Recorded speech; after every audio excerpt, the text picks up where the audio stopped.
नमस्कार, बहुत बहुत स्वागत आपका नादी टीवी पर। मैं हूं आपके साथ पारुल। आज बात करेंगे महिला आरक्षण क्या इस बार पार होगी नैया।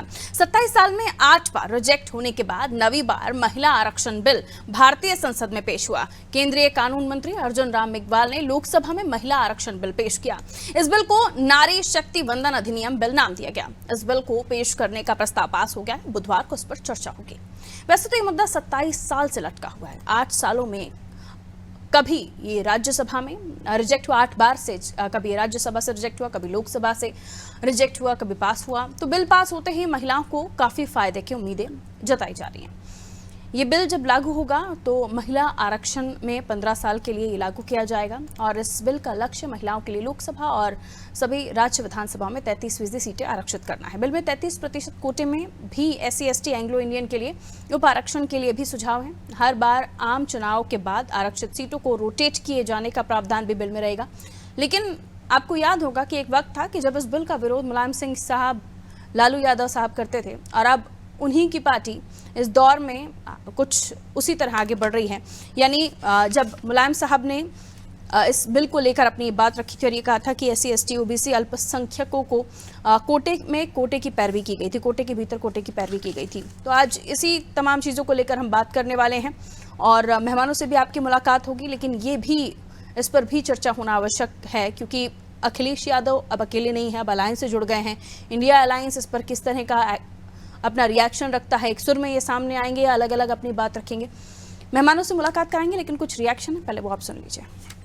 प्रदेश की 25 करोड़ जनता की ओर से पहले तो बहुत हृदय से धन्यवाद करता हूं कि कैबिनेट में महिला आरक्षण प्रदान किए जाने को मंजूरी प्रदान करने का काम किया है और माननीय प्रधानमंत्री जी लगातार महिला सशक्तिकरण की दिशा में सर्वोच्च प्राथमिकता प्रदान करते हुए काम किया है। अब उनकी राजनीतिक भागीदारी होगी, हिस्सेदारी होगी, यह ऐतिहासिक फैसला है कि बेटी बचाओ बेटी पढ़ाओ का नारा देने वाली भारतीय जनता पार्टी की सरकार में जिस तरीके से बलात्कारियों को रिहा किया गया, बलात्कारियों को पैरोल दिया गया, बलात्कारियों के समर्थन में भारतीय जनता पार्टी खड़ी रही। माननीय सुप्रीम कोर्ट, माननीय हाई कोर्ट ने कई मामलों में सचेत किया। आज भारतीय जनता पार्टी जब चुनाव में जाने वाली थी, उसको पता है कि आज महिलाएं भारतीय जनता पार्टी के खिलाफ हैं, बेटी बचाओ बेटी पढ़ाओ का नारा देने वालों के खिलाफ हैं। तो आज भारतीय जनता पार्टी वो 9 साल इंतजार करने के बाद आज महिला रिजर्वेशन बिल लेके आई है। लेकिन समाजवादी पार्टी महिला रिजर्वेशन बिल का समर्थन करती है, लेकिन जो मांग नेताजी की थी वही मांग आज भी समाजवादी पार्टी की है। कोटे में कोटे की मांग समाजवादी पार्टी दोहराती रही। एक लंबे वक्त के बाद आखिरकार वो समय आया है जब महिला आरक्षण को धरातल पर उतरता हुआ हम देख रहे हैं। 33% आरक्षण, लेकिन उसमें भी विपक्षी पार्टियों का ये कहना है कि इस आरक्षण के साथ या इस बिल के साथ वो तभी जाएंगे जब SC/ST OBC और अल्पसंख्यकों का इसमें जो है कोटे के भीतर कोटे की जो पैरवी वो लगातार कर रहे हैं उस पर बात होगी। मिलियन मेहमानों से जो हमारे साथ चर्चा में जुड़ रहे हैं, राज शर्मा प्रवक्ता है कांग्रेस से हमारे साथ जुड़े हैं, अमित तिवारी BJP से हमारे साथ जुड़े हुए हैं, आरिफ हबीब साहब सपा से हमारे साथ जुड़े हुए हैं, प्रभात त्रिपाठी जी वरिष्ठ पत्रकार हमारे साथ जुड़े। प्रभात जी, आप इसे समझने की कोशिश, आपने तो लंबा वक्त देखा है और इस मामले को भी आपने काफी बार देखा होगा जब सदन में हाथापाई तक बात पहुंच गई। मायावती जी ने तो एक दफा कॉलर ही पकड़ लिया था सपा सांसद का। तो ऐसी कई तस्वीरें हैं जो इस बिल को लेकर सामने आती रही हैं, लेकिन अब दोबारा BJP सरकार इस बिल को लेकर आई है जिसमें कहा जा रहा है कि कोई इफ एंड बट नहीं, बहुत ज्यादा इस पर आकलन लगाने की आवश्यकता नहीं है। इस बिल को धरातल पर उतरता हुआ देखा जाएगा, लेकिन फिर भी चर्चा इस पर हम देखेंगे। आपका क्या कहना है कि अब तक जो विरोध करते हुए आ रहे थे उनका विरोध का स्टैंड कायम है, लेकिन अब अलायंस हो चुका है। चाहे हम RJD की बात करें, लालू साहब उस वक्त मुलायम साहब के साथ दिखाई दिए थे, लेकिन अब हम देख रहे हैं कि अलायंस है, उसमें कांग्रेस का स्टैंड अलग हुआ करता था। एक समय पर मुलायम साहब ने कांग्रेस और BJP को एक साथ साथ बता दिया था। क्या कहिएगा?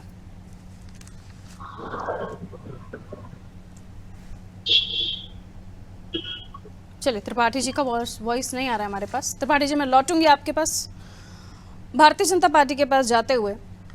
तिवारी जी, कहा जा रहा है कि चुनाव आया, आपको महिला आरक्षण याद आया। इतने समय से आपको इस बात को लेकर किसी तरह से कोई एक चर्चा करने की आवश्यकता महसूस नहीं हुई? ये नहीं समझ आया आपको कि महिला आरक्षण तब ज़रूरी था और इन 9 सालों से पहले भी ज़रूरी रहा होगा? यानी आपका जब शुरुआती टेन्योर प्रधानमंत्री नरेंद्र मोदी करा, तो ये अब जाते जाते याद आ रहा है? तिवारी जी, देखिए, ऐसा नहीं है, याद आने की बात नहीं है। हम लोग जब से नरेंद्र भाई मोदी जब से भारतीय जनता पार्टी जब से 2014 के बाद प्रधानमंत्री बने हैं मोदी जी, तब से कुछ न कुछ कार्यों को लेकर देखिए वो काम कर रहे हैं। एक भी दिन छुट्टी नहीं ली है, एक भी दिन ऐसा न गया हो सदन का कि समय ये लोग बर्बाद किए हों। वो बात अलग है, प्रक्रिया एक असल में हम लोगों ने सूची बना रखी थी, उस सूचीबद्ध तरीके से हम लोग काम कर रहे हैं। तो अब इनका जो आप कह रहे हैं इसको हम लोग भूल गए थे, भूले नहीं थे। इसकी सूची में नंबर अब आया है तो हम लोगों ने ये लागू किया है इसमें। और वो भी सूची में नंबर तब आया जब आपको विशेष सत्र बुलाना पड़ा। सपा का तो ये कहना, आपको लग रहा है कि महिला वोटर आपके हाथ से जा रहा है इसलिए आपको ये सारी चीजें करनी पड़ रही हैं? मुझे एक बात बताइए, समानता का अधिकार संविधान से मिला हुआ है। पुरुष के मुकाबले महिला को हम लोग जब समानता देना चाह रहे हैं तो मुझे तो नहीं लगता कि किसी को इसमें विरोध करना चाहिए। भाई पुरुष क्यों वीक हो, महिलाएं क्यों उनसे पीछे रहें? हम लोग जहां पुरुष खड़े हैं वहीं पे महिलाओं को एक साथ खड़ा करना चाहते हैं, चाहे वो सड़क हो या सदन हो। हम लोग जितने पुरुष की संख्या है उतनी ही महिलाओं की सहभागिता हो, देश की उन्नति करने में उनका साथ मिले। इसलिए नरेंद्र भाई मोदी जी ने महिलाओं और बेटियों के लिए। ठीक है, अगला सवाल ले रही हूँ आप ही से कि कहा जा रहा है आप सपने दिखा रहे हैं, डिलिमिटेशन की बात कर रहे हैं जो हर 25 साल में 2 बार हम देख चुके हैं, 25-25 साल के लिए आगे बढ़ा और उसकी अभी समय सीमा 26 तक है। उसके अलावा 2024 में ये डिलिमिटेशन की बात नहीं होगी। 2029 में ये माना जा सकता है कि अगर ये आरक्षण पूरी तरह से लागू हो गया तब फायदा मिलना शुरू होगा लोगों को। देखिए, जो ये सामान्य जो आरक्षण लागू है वो भी आपको पता होगा ये केवल 10 साल के लिए लागू था, लेकिन उसके बाद भी देखिए आज तक लागू हुआ न जाने कितने सालों से ये चल रहा है। तो ऐसा नहीं है, हम लोग जो योजना लागू करते हैं। मेरा सवाल शायद आप नहीं समझे, मैंने साल की बात ही नहीं की, मैंने कहा डिलिमिटेशन की भी बात कही जा रही है। यानी अभी दर्शक जनता जो वोटर वो इंतजार ना करे क्योंकि ये 2029 के बाद ही मुमकिन हो पाएगा धरातल पर आना इसका।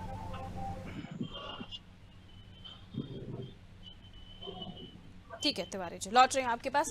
त्रिपाठी जी, मेरा सवाल आपसे यही कि आपने काफी लंबा समय देखा है इन राजनेताओं का सदन की हलचल भी, हर वो तस्वीर जो महिला आरक्षण से जुड़ी हुई है, लेकिन आज जब हम देख रहे हैं कि साल का ये मोदी सरकार का दूसरा कार्यकाल और उसमें जब 9 साल हो रहे हैं तब इसको हम अमली जमा पहनता हुआ देख रहे हैं, उस पर भी अभी चर्चा होगी।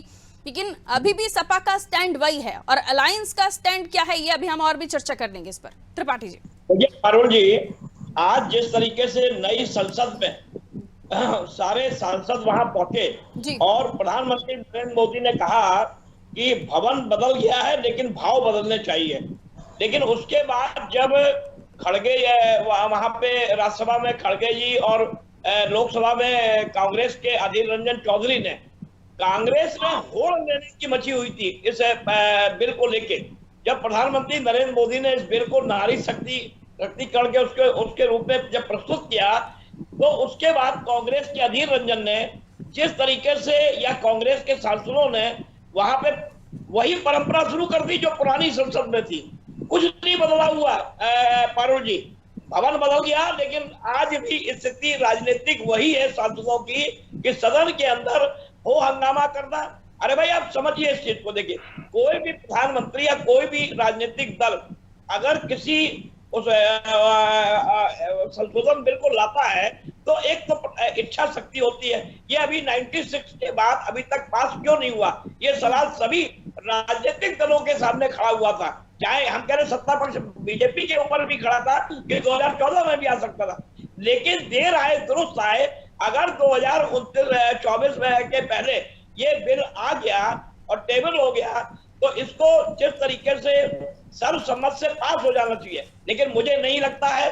लेकिन सबसे बड़ी चीज इच्छा शक्ति प्रधानमंत्री की, और जो ये नए परिसीमन के बाद लागू होगा। देखिए देश की जो ये संसद बनी है ये बड़ी संसद इसीलिए बनी है कि नए परिसीमन के आधार पे अभी लोकसभा और राज्यसभा की सीटें भी बढ़ेंगी 26 के बाद और वो 29 तक लागू होंगी। ऐसी स्थिति में महिला आरक्षण बिल भी पूरी तरीके से जो आधी आबादी को लाभ देने की बात हो रही है, अभी तक ये पास ठीक है सर, जो सपा का स्टैंड है मुलायम साहब के समय से ही कि अल्पसंख्यकों ओबीसी को आरक्षण देने की बात, वो कोटे के अंदर कोटा की पैरवी कर रहे हैं कि आरक्षण के अंदर आरक्षण दीजिए, इस पर आप क्या कहना चाहेंगे, क्या समझाएंगे?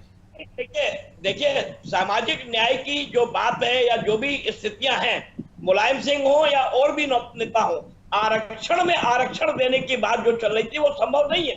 रोटेट सिस्टम के आधार पे जिस तरीके से सीटों को बदला जाएगा, 181 महिला सांसद होंगी आने वाले समय में, और जो चार संशोधन बिल इसमें रखे गए हैं, और निश्चित तौर पर ये जो ड्राफ्ट बना है ये सरकार की अपनी उपलब्धि है। अब पारुल जी क्या होता है कि ये जो क्रेडिट लेने की होड़ मची है कि 2024 का लोकसभा चुनाव है और देश की आधी आबादी महिलाओं की है, और वहां पे महिला वोट जिस तरीके से पिछले 2014 से लगातार प्रधानमंत्री नरेंद्र मोदी और भाजपा के साथ जुड़ा हुआ है, तो ये क्रेडिट लेने की जो होड़ मची है ये एक सबसे बड़ी राजनीति में एक दुविधा वाली स्थिति पैदा करती है, कंफ्यूजन क्रिएट करती है, चाहे वो सत्ता पक्ष हो चाहे वो विपक्ष हो। अब कल सुबह 10 बजे इनकी बैठक होगी, इसी बहाने एकजुट होगा कि नहीं होगा ये आने वाला समय बताएगा। मायावती का क्या रुख होगा और अन्य दलों का क्या रुख होगा ये आने वाले समय में कल पता लगेगा। लेकिन आज संसद के अंदर वही हाव भाव दिखाई दिए, नई संसद में भी जो हाव भाव पुरानी संसद में दिखाई देते थे, और मुझे ऐसा लगता है कि ये जो जनप्रतिनिधि है, ठीक है, लेकिन ऐसा लगता है बीजेपी ने ऐसा चक्रव्यूह रचा है सपा और विपक्षी पार्टियों के सामने कि ना इधर जा पा रहे हैं ना उधर जा पा रहे हैं। अरे साहब, आप ही के पास आते हुए समझने की कोशिश मैं आपसे ये करना चाहती हूँ कि अगर आप इसके पक्ष में आते हैं तो जाहिर सी बात है कि बीजेपी इस स्टैंड को लेकर आगे जाएगी कि देखिए हमारे कार्यकाल में हमने महिला आरक्षण को लागू करवा दिया। अगर आप इससे पीछे हटते हैं तो फिर आप महिला विरोधी हो जाएंगे, आपके ऊपर आरोप लगेंगे। और ये काफी लंबे समय से जिस बात को लेकर अड़ा हुआ है ये बिल, आज भी उसी बात को लेकर, जबकि आप लोग जानते हैं कि जितना परसेंटेज आरक्षण का है उससे ज्यादा नहीं जाया जा सकता है, फिर जिद किस बात की? देखिए, जब ये 27 साल पहले बिल लाया गया था तो आदरणीय देवेगौड़ा जी की सरकार थी, समाजवादी सरकार ने जिताया था। भारतीय जनता पार्टी के पास अपना कोई विजन नहीं, अपनी कोई पॉलिसी नहीं। आप देखिए, कांग्रेस ने FDI लागू किया था 50%, तो ये नंगे होकर के प्रदर्शन कर रहे थे। इन्होंने 100% लागू कर दिया। आधार कार्ड की योजना UPA की सरकार ले आई, उस पर विरोध कर रहे थे, बाद में अपनी सरकार ने पास किया। तो महिला बिल भी हमारी सरकार ले आई थी, लेकिन हमारी सरकार ये कहती है कि संसद जो है वो पूरे देश का दिल है और इस दिल में सब बसते हैं।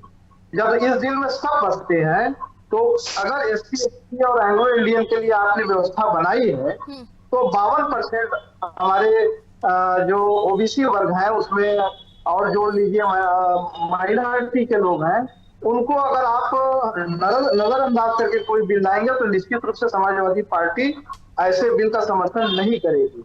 समाजवादी पार्टी महिला बिल के खिलाफ नहीं है, बल्कि महिलाओं को पूर्ण रूप से समर्थन देने के पक्ष में है। और वो ये निवेदन करती है आदरणीय मोदी जी की सरकार से कि आप हमारी सामाजिक न्याय की मांग को मानते हुए और इस मुद्दे को उसमें शामिल करें, और जो OBC और महिला अल्पसंख्यक समुदाय है, PTA है, उसको भी उसमें जगह मिलनी चाहिए। ये हमारी मांग मुलायम सिंह जी ने भी लोकसभा में भी कही है और कई बार इस बात को कहा है। हमको इवेंट बनाया जा रहा है कि समाजवादी पार्टी महिला बिल के खिलाफ है, महिलाओं के खिलाफ। पॉलिटिक्स के इर्द गिर्द आपकी पार्टी घूमती है, PDA, दलित एंड अल्पसंख्यक, इसके इर्द गिर्द आपकी पार्टी घूमती है, तो आपका ये स्टैंड क्लियर भी है। ठीक है, जो वोटर्स हैं आपके, उनकी आवाज आप लेकर जा रहे हैं। राज शर्मा, राजीव साहब, सोनिया जी, और अभी भी मुझे नहीं लगता कि इस आरक्षण के खिलाफ आपकी पार्टी होगी। जवाब आपका। नहीं, बिल्कुल भी खिलाफत नहीं है, लेकिन मैं एक बात कहूंगा भारतीय जनता पार्टी के लिए कि बड़ी देर कर दी हजूर आते आते। सन 2014 के इनके मैनिफेस्टो, जिसको ये संकल्प पत्र कहते हैं, उसमें मैनिफेस्टो में था, लेकिन 2019 में इनके मैनिफेस्टो से गायब हो गया। और मैं एक बात को बता देता हूं, भारतीय जनता पार्टी बहुत ही खतरनाक जादूगर है। ये देश की जनता को बेवकूफ बनाना जानती है।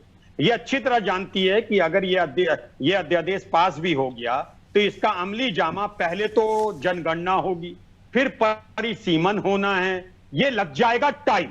मैं कहता हूं अगर इनका दिल साफ होता, इनकी नीयत में खोट नहीं होता, तो ये सन 2014 में जब इनके संकल्प पत्र में था तभी ये कर देते। और अगर इनकी नीयत में खोट नहीं था तो 2019 से जब इनका इलेक्शन होना था उस वक्त इन्होंने अपने मैनिफेस्टो से इसे क्यों हटाया? अभी विश्लेषक साहब कह रहे थे, त्रिपाठी साहब क्रेडिट लेने की होड़ है।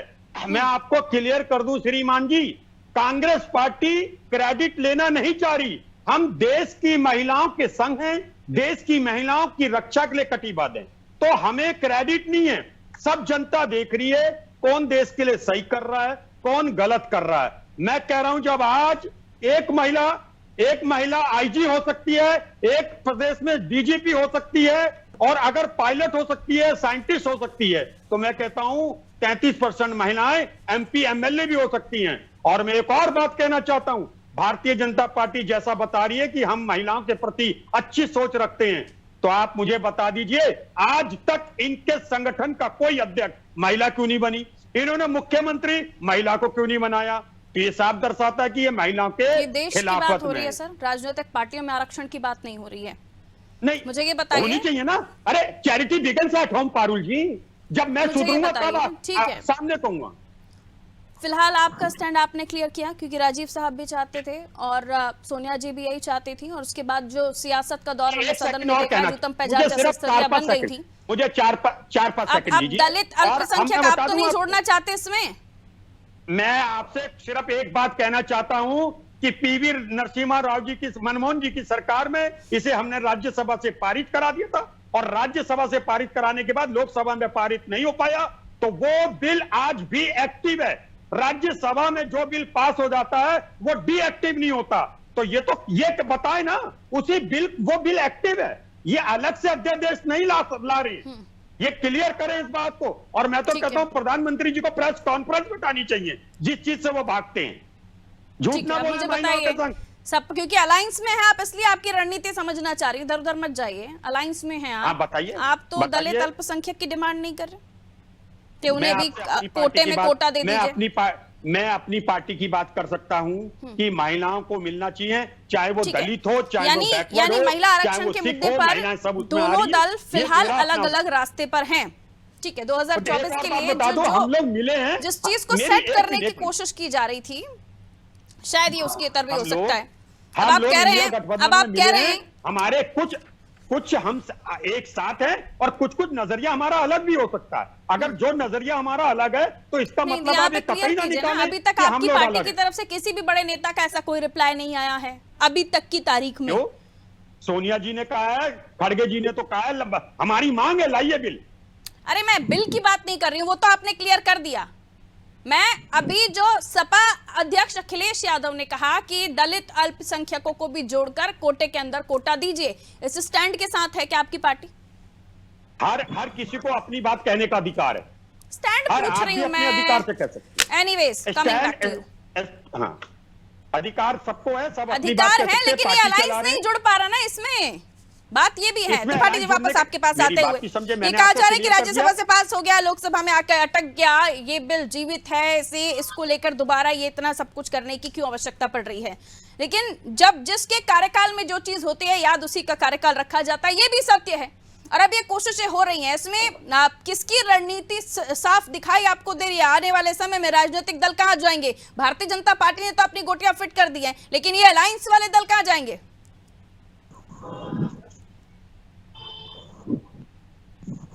प्रभात त्रिपाठी जी। पारुल जी, मैंने अभी आपसे कहा था तो हमारे कांग्रेस मित्र को बड़ा बुरा लग गया। मैं ये पूछना चाहता हूँ, कांग्रेस और समाजवादी पार्टी, अच्छा आपको कैसे पता लगा मुझे बुरा लग गया? मैं तो अपनी बात कह रहा हूँ, बारी बारी मुझे बुरा नहीं लगा। राज शर्मा बारी बारी से। मुझे बुरा नहीं लगा। एक सेकंड रुक जाइए, अपनी बारी पर बात कीजिए, बहुत सेंसिटिव मुद्दा है, इसको तू मैंने की लड़ाई में मत जाने दीजिए। रुक जाइए एक बारी बारी से। नाराज नहीं हुए ना? कब कह रहे हैं नाराज? सोनिया जी ने भी ये बात कही, जब कोई लोकसभा भंग हो जाती है और जो लोकसभा की प्रॉपर्टी होती है जो बिल, वो वहीं पे समाप्त हो जाता है। टेक्निकलिटी के आधार पर जरा आप पहले टेक्निकलिटी के आधार पे आप टेक्निकल पॉइंट को आप लोकसभा के सचिव से दीजिए। जब कोई लोकसभा भंग हो जाती है तो वो बिल वही एक्टिव हो जाता है।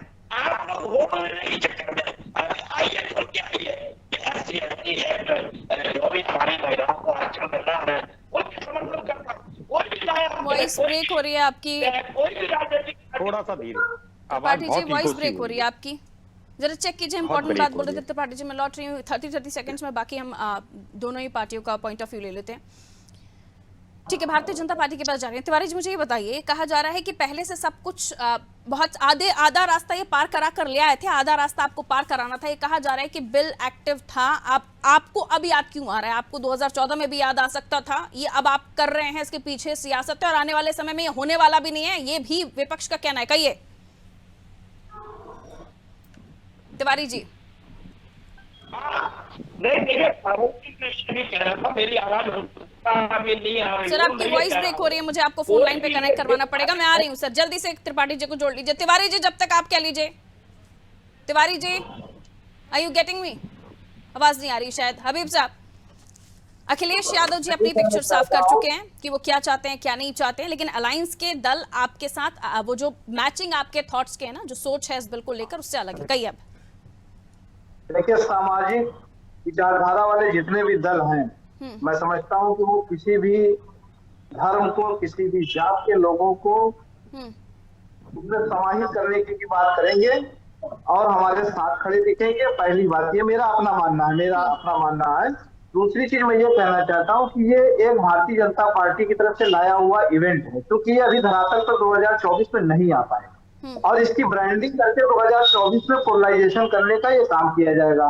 तो ऐसे में चूंकि मालूम हो गया है कि मणिपुर में आपने क्या किया, महिला पहलवानों के साथ आपने क्या किया, रेपिस्ट बहनों के साथ आपने कितना इंसाफ किया, पढ़ो बेटियां। लेकिन वो तो ये प्रचारित कर रहे हैं ना कि महिला आरक्षण आप नहीं चाहते हैं, महिलाओं को बढ़ावा नहीं चाहते हैं, राजनीति में महिलाओं का अधिकार आप नहीं चाहते हैं, ये प्रचारित किया जा रहा है ना। आवाज आप बनेंगी, लोकतंत्र में चौथा खंभा विपक्ष की आवाज बनता है, विपक्ष की आवाज जनता की आवाज सुना कीजिए ना आरिफ साहब, कान कमजोर है तो बात अलग है, पूरा सुना कीजिए ना। विपक्ष की आवाज, मैंने कहा कि वो ऐसा प्रचारित कर रहे हैं, पूरा सुना कीजिए ना। लोकतंत्र के चौथे खंभे को करना चाहिए कि समाजवादी पार्टी साहब, मैंने क्या कहा? जो प्रचारित किया जा रहा है उसकी बात हो रही है। अगर प्रधानमंत्री जी का हृदय बहुत बड़ा है तो उसमें थोड़ा धीरे बोलिए। ठीक है त्रिपाठी जी, 30 सेकंड में कंप्लीट कीजिएगा। राजशर्मा 30 सेकंड नहीं दे पाऊंगी। प्रभाती आप नहीं, आपकी नब्ज दब गई अभी, इसलिए आपको थोड़ा सा प्रॉब्लम होने लगा। रहने दीजिए हबीब साहब। त्रिपाठी जी 30 सेकंड में सर। मैं सिर्फ इतना कहना चाहता हूँ, पारुल जी ये प्रचारित कुछ भी करे, इनकी असलियत आपने सही सुन लिया, मतलब जनता जानती। सही जा रही है मेरी आवाज? ठीक है त्रिपाठी जी। हाँ जान चुकी है। क्या जा रही है? हाँ जी कहिए सर, जल्दी से, समय कम है सर। समाजवादी पार्टी या मुलायम सिंह यादव ने इस पूरे मामले को इसीलिए लटकाया कि अल्पसंख्यक और ओबीसी। मैं ये पूछना चाहता हूं कि आपके दल की कोई वोट बैंक हो सकता है, लेकिन महिला आरक्षण जो बिल राष्ट्रीय लेवल पे बिल है, SC ST एक्ट, जो आधी आबादी कहीं आपकी रणनीति पर भारी ना पड़ जाए। PDADMYM। एनीवेज, बहुत बहुत शुक्रिया आप सभी का हमारे साथ चर्चा में जुड़ने के लिए। उत्तर प्रदेश की हम बात करते हैं, महिला आरक्षण को लेकर अखिलेश साहब ने अपना स्टैंड क्लियर किया। SC ST, दलित, ओबीसी और उसके साथ अल्पसंख्यक को भी जोड़िए। अल्पसंख्यक दलित को भी आप कोटे के भीतर कोटा दीजिए, तब जाकर वो समर्थन करेंगे। लेकिन बीजेपी से दूसरे तरीके से बता रही, बीजेपी का कहना है कि महिला आरक्षण चाहते ही नहीं है सपाई। इससे पहले मुलायम साहब ने भी इसी को लेकर विरोध किया था और अब भारतीय जनता पार्टी ने एक तीर से दो निशाने रख दिए हैं। एक, समर्थन कीजिए तो बीजेपी के कार्यकाल में हो गया महिला आरक्षण। दूसरा, मत समर्थन कीजिए तो आप महिला आरक्षण के विरोधी हैं। और ये भी कि आप राजनीति कर रहे हैं, ध्रुवीकरण कर रहे हैं, इसलिए आप विरोध कर रहे हैं। तो कई सारी चीजें हैं महिला आरक्षण के साथ। दीजिए इजाजत, रखिए अपना ख्याल। नमस्कार।